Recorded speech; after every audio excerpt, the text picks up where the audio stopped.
Welcome to Heart Devotion. Today's topic is Christmas. The angel said, "Fear not, Mary, for you have found grace by God. You will be pregnant, and your son, which you will name Jesus, will be the Savior of this world." In the quietness of the night, the angel announced the coming of Jesus. For the rest of the night, Mary was surrounded with the stillness of the night. She had time and solitude to reflect over this message.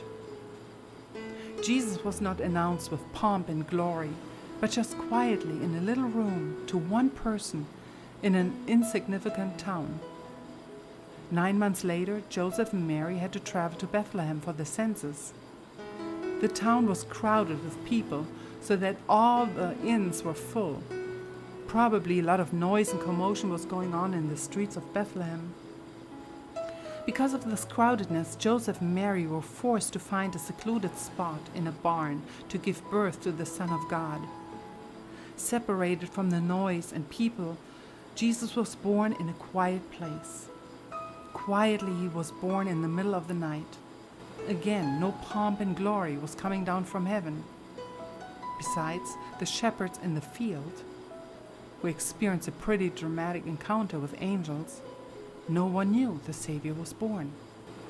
Again, the quietness of the stable, in the quietness of the night, Mary and Joseph and the shepherds had time to receive the King of Kings, had time to reflect. How do we receive Jesus this Christmas season? Are we pulled and torn in all directions about buying presents, baking, cooking, hosting Christmas guests, and hurrying about all the details for Christmas?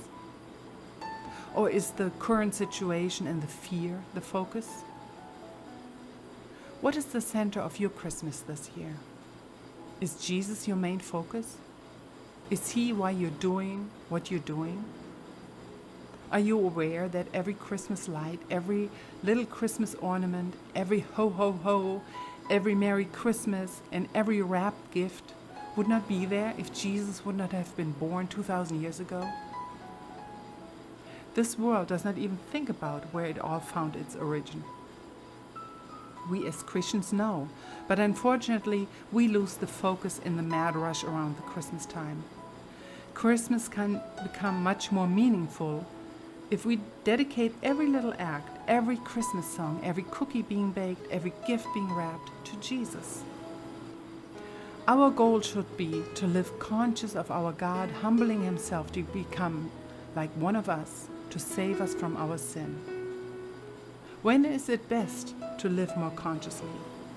It's in the quiet hour. We definitely need to have solitude during this hectic time. We need to recharge our batteries. If we don't do that, we will end up like everyone else rushing through the season. Then we'll sit there after New Year's and say, "I'm glad it's all over." I would like to challenge you to prepare your Christmas season with Christ-centered planning. I will give some tips on how to create a more quiet, Christ-centered Christmas. Ask yourself some questions. Why do we celebrate Christmas? What does this time mean to me personally? What do I want to get out of this time? How do I create important traditions that the children will remember? Place Jesus as the center of every event you do. That the Christmas coffee includes thoughts about him.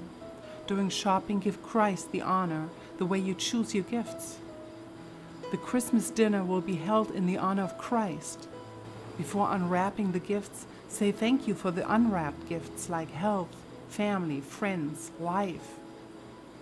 Try to finish all your Christmas shopping, wrapping, sending out cards way before, maybe 2 weeks before, and use the remaining time to have at least once a day a reflective time about his coming, him saving you, him giving you abundant life. Make those times special. These moments are for you. Give once a day gifts that don't cost you anything. The gift of compliments, of listening, being of use, of laughing, of praying, of caring, of accepting others the way they are, of giving time, of giving love, of showing your talents, of touch. Jesus came and still comes in quietness, and you will meet him in the stillness. He never pushes or forces himself on you with loud noise. He knows when you settle and become quiet, your soul is ready to receive him. This encounter is more personal and intense and undistracted than meeting God at an overcrowded gathering and trying to carry on a conversation with him. Enjoy the peace. Enjoy the quietness. Enjoy living every moment in the presence of Jesus. Take in the quiet moments and make them yours. You will see an incredible blessing being poured out on you. You will see how close Jesus can be and how meaningful the event of his birth becomes to you. This Christmas, is Jesus the greatest gift you've received? Be blessed.